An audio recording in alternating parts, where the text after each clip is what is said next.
Hello दोस्तों, तो यहाँ पे हमें एपिसोड की शुरुआत में दिखाया जाता है कि हिस्टोरिया राइस ने लीवा स्क्वाड को अपने पास्ट के बारे में बताया होता है और वही बात हिस्टोरिया यहाँ पे याद कर रही होती है।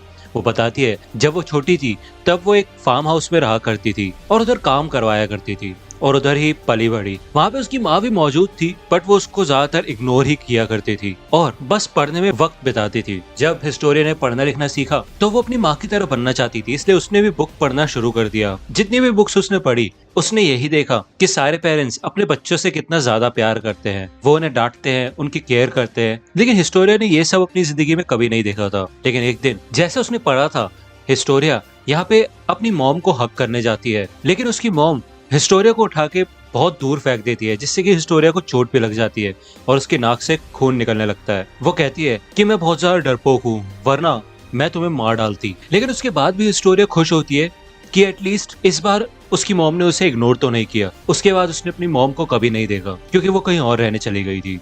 लेकिन 5 साल बाद जब वॉल मारिया टूट गई थी तब हिस्टोरिया अपने पिता से पहली बार मिली, जो कि था रॉड राइस। और जिस फार्म हाउस पे हिस्टोरिया रहा करती थी वो फार्म हाउस रॉड राइस का ही है। रॉड कहता है कि अब से तुम मेरे साथ रहोगी। लेकिन जब हिस्टोरिया के माता पिता और हिस्टोरिया यहाँ से निकल रहे होते हैं तब वहाँ पे कुछ ब्लैक सूट में लोग आते हैं और उनमें कैनी अकरमैन भी शामिल होता है। कैनी हिस्टोरिया के मॉम को पकड़ लेता है और जब यहाँ पे हिस्टोरिया का जिक्र होता है तो उसकी मॉम यही कहती है कि ये मेरी बेटी नहीं है और इन दोनों का कुछ भी लेना देना नहीं है। यहाँ पे कैनी रॉड से बोलते है कि ये चल क्या रहा है, तो रॉड कहता है हाँ, मेरा इनसे कोई लेना देना नहीं है। तो यहाँ पे हिस्टोरिया अपनी मॉम के पास जा ही रही होती है, लेकिन कैनी उसकी मॉम की गर्दन पे चाकू रख लेता है और यहाँ पे उसकी मॉम अपने आखिरी शब्द बोलती है कि काश हिस्टोरिया पैदा ही नहीं हुई होती। और उसी समय कैनी हिस्टोरिया की मॉम को मार देता है। यहाँ पे कैनी हिस्टोरिया के पास आता है और उसके गले पे चाकू रखता है, लेकिन यहाँ पे रॉड कैनी को रोक देता है और कहता है कि मेरे पास एक आइडिया है, आज से तुम्हारा नाम क्रिस्टा लेंस है और तुम इसी नाम के साथ जियोगी। यहाँ पे फिर से हमें अभी का सीन दिखाया जाता है और रॉड हिस्टोरिया को हक करता है और माफी मांगता है क्योंकि उसको बचाने के लिए उसके पास और कोई चारा नहीं था। वो बताता है कि तुम बहुत स्पेशल हो और तुम्हारे अंदर रॉयल ब्लड है। हाँ, राइस फैमिली ही असली रॉयल फैमिली है और तुम ही एक ऐसी इकलौती इंसान हो जो कि इंसानियत को बचा सकती है। और वो कहता है कि चलो तुम्हें वहां लेके चलता हूँ जहाँ से इन सब की शुरुआत हुई। यहाँ पे दूसरी ओर हमें स्काउट्स का सीन दिखाया जाता है और यहाँ पे सानस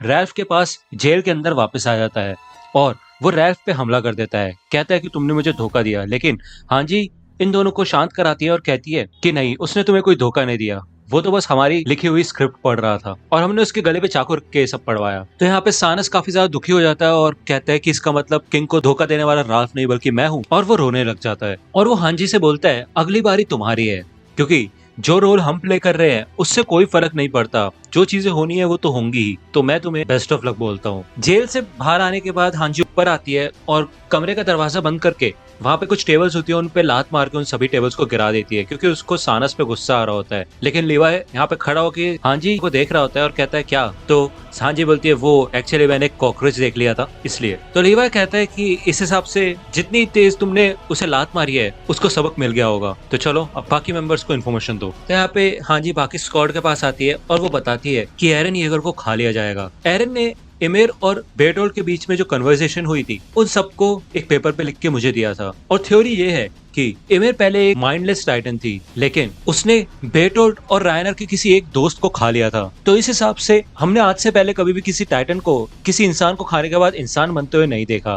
तो इसका मतलब ये बेटोल्ट का ग्रुप एक स्पेशल ग्रुप था। हम ये कह सकते हैं कि जब भी कोई टाइटन किसी एक ऐसे इंसान को खाता है जिसके पास टाइटन की ताकत है तो वो वापस इंसान बन सकता है और साथ ही साथ उसे उस टाइटन शिफ्टर की ताकत भी मिल जाती है। अगर गवर्नमेंट के पास अपना खुद का टाइटन है तो वो उस टाइटन को एरन को खिला देंगे और एरन की ताकत किसी और में ट्रांसफर हो जाएगी। हमें उसी रात का सीन दिखाया जाता है जहाँ पे एरविन होता है और उससे डॉट पिक्सेस मिलने आता है। वो कहता है मुझे माफ करना, और एरविन मैंने तुम्हारा लेटर पढ़ा है। पिक्सेस यहाँ पे एरविन से पूछता है कि क्या तुम सीरियस हो, सच में ये करना चाहते हो? तो एरविन यही बताता है कि अगर हमें वॉल मारिया को वापस पाना है तो हमें गवर्नमेंट को गिराना होगा। और एरविन यही कहता है कि अगर सब कुछ सही चला तो बिना खून खराबे के सारी चीजें हो जाएंगी। तो डॉट पिक्सेस यही कहता है फिर तो मैं तुम्हारे साथ हूँ, अगर ऐसा हो सकता है तो बिल्कुल। तो यहाँ पे ये लोग हांजी की न्यूज का वेट कर रहे होते हैं और इतने एरविन पिक्सेस को बोलता है कि अगर तुम्हारे पास समय है तो मैं तुम्हें अपने पिता के बारे में एक स्टोरी बताना चाहता हूँ। उसके थोड़ी देर बाद यहाँ पे हांजी और मोबलेट आ जाते हैं और वो हिस्टोरिया की न्यूज लेके आए होते हैं। एरविन पिक्सेस को बताता है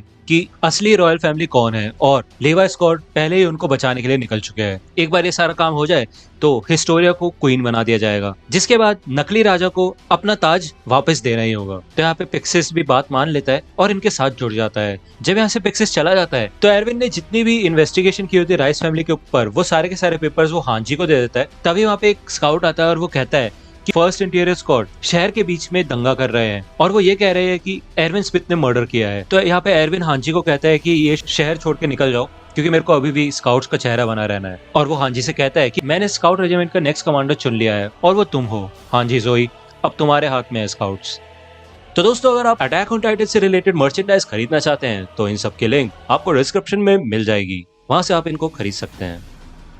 तो यहाँ पे हमें दिखाया जाता है कि एरविन इंटीरियर स्क्वाड के पास आता है और वहाँ पे डेमो रीव्स की फैमिली होती है और वो रो रही होती है उसकी बॉडी के पास। उनमें से एक एमपी बताता है कि कैसे एरविन ने रीव्स को हायर किया था एरन को किडनैप करने के लिए, जिससे कि उन्हें एरन को गवर्नमेंट को ना देना पड़े। और उसके बाद स्काउट्स ने रीव्स को मार दिया, जिससे कि वो किसी को ये बात ना बताए। तो वो एमपी यहाँ पे एरविन और बाकी स्काउट्स पे इल्जाम लगाता है कि उन्होंने ह्यूमैनिटी चार्टर का क्लॉज 6 का वायलेशन किया है, जो कि है इंसानियत को बचाने के बजाय खुद का स्वार्थ देखना। इस वजह से सारे स्काउट्स की गतिविधियों को बंद किया जाता है और उन्हें अरेस्ट किया जाएगा। यहाँ पे हांजी और मोबलेट वहां से निकल जाते हैं, लेकिन हेडक्वार्टर्स के अंदर जितने भी स्काउट्स होते हैं उनको अरेस्ट कर लिया जाता है। यहाँ पे जब एरविन को ले जा रहे होते हैं तो वो वापस डीमो रीव्स की बॉडी के पास आता है और उनकी वाइफ को समझाता है कि मैं उसकी मौत का बदला जरूर लूंगा। इसके बाद जब एरविन को ले जाया जा रहा होता है तो वो उस स्टोरी को याद करता है जो कि उसने पिक्सिस को बताई होती है। वो बताता है कि एरविन के पिता एक टीचर थे और एक बार क्लास में जब वो हिस्ट्री पढ़ रहे थे तो एरविन ने क्लास में एक सवाल पूछा। उस समय उसके पिता ने उसको नॉर्मल सा आंसर दे दिया था और बिठा दिया था, लेकिन जब वो घर आए तब उसके पापा ने उसको असली आंसर बताया और कहा कि जो हमारी गवर्नमेंट ने हिस्ट्री की बुक्स हमें दी है उसमें बहुत सारी छेड़छाड़ है और कुछ भी ठीक से नहीं बताया गया है। तो यहाँ पे एरविन जब छोटा होता है तो वो अपने एक दोस्त के साथ ये बात शेयर कर देता है और एक दिन यहाँ पे मिलिट्री पुलिस एरविन के पास आके उसके पिता के बारे में पूछती है और उस दिन उसके पिता घर नहीं आते और एरविन को कहा जाता है कि उसके पिता की एक्सीडेंट में मौत हो गई। यहाँ पे एरविन को समझ आ जाता है कि गवर्नमेंट ने उसके पिता को मारा है। एरविन के पिता की ये थ्योरी थी, जब 107 साल पहले किंग सभी लोगों के साथ इधर आया था तो उसने इंसानों की मेमोरीज मिटा दी थी, जिससे कि वॉल्स के अंदर रहना आसान हो जाए। उसके पिता को इसलिए मारा गया क्योंकि उसके पिता सच के करीब पहुंच गए थे। कुछ ही समय बाद एरविन को ये समझ आ गया था कि गवर्नमेंट को इंसानियत को बचाने से कोई फर्क नहीं पड़ता, उन्हें बस अपनी जमीन और अपने पैसे से मतलब है और वो लोग सिर्फ इसी के लिए जीते हैं और अगर कोई उनसे ये सब छीनने की कोशिश करे तो वो उसको मार भी सकते हैं। तो एरविन के पिता को यहाँ पे सिर्फ लालच के लिए मारा गया, किसी टाइटन ने नहीं मारा। यहाँ पे हमें स्टोहिस डिस्ट्रिक्ट का सीन दिखाया जाता है और इधर मिलिट्री पुलिस पैम्पलेट्स बांट रही होती है और कहती है कि स्काउट रेजिमेंट खतरनाक है और अगर तुम्हें ये लोग कहीं भी दिखे तो रिपोर्ट करना। यहाँ पे जीन, आर्मिन और मिकासा एक एक पैम्पलेट ले लेते हैं और शहर को छोड़ के वहाँ से निकल जाते हैं और जंगलों में आ जाते हैं। आर्विन लीवाई से कहता है कि अगर ये सब सच है तो स्काउट्स को तो बंद कर दिया जाएगा और साथ ही साथ उन्होंने ये भी सुना था कि आज मिलिट्री पुलिस सारी रोड को घेर के रखेंगी और साथ ही साथ जंगल में भी तलाश करेंगे। तो लीवाई कहता है कि वो जो वैगन है जिसमें एरन और हिस्टोरिया को ले जाया जा रहा है तो उनको राइस की टेरिटरी में पहुंचने के लिए तकरीबन 1 दिन तो लग जाएगा। तो इतने समय में हम एक प्लान बना सकते हैं। लेकिन इससे पहले कि वो आगे बात कर पाते, साशा को दूर से चलने की आवाज सुनाई देती है और वो कहती है कि कोई इधर ही आ रहा है और यहाँ पे हमें दिखाया जाता है कि इधर कुछ सोल्जर्स होते हैं। तो दोस्तों, आज की वीडियो के लिए सिर्फ इतना ही। आई होप कि आपको ये वीडियो पसंद आई होगी। अगर आपको ये वीडियो पसंद आई हो तो प्लीज लाइक कीजिए, अपने दोस्तों के साथ शेयर कीजिए और मेरे चैनल को सब्सक्राइब करना मत भूलेगा। और अगर आप मुझे कांटेक्ट करना चाहते हैं तो आप मुझे इंस्टाग्राम पे कांटेक्ट कर सकते हैं। मेरे पेज की लिंक आपको डिस्क्रिप्शन में मिल जाएगी। मिलता हूँ आपसे अगले वीडियो में, तब तक के लिए गुड बाय।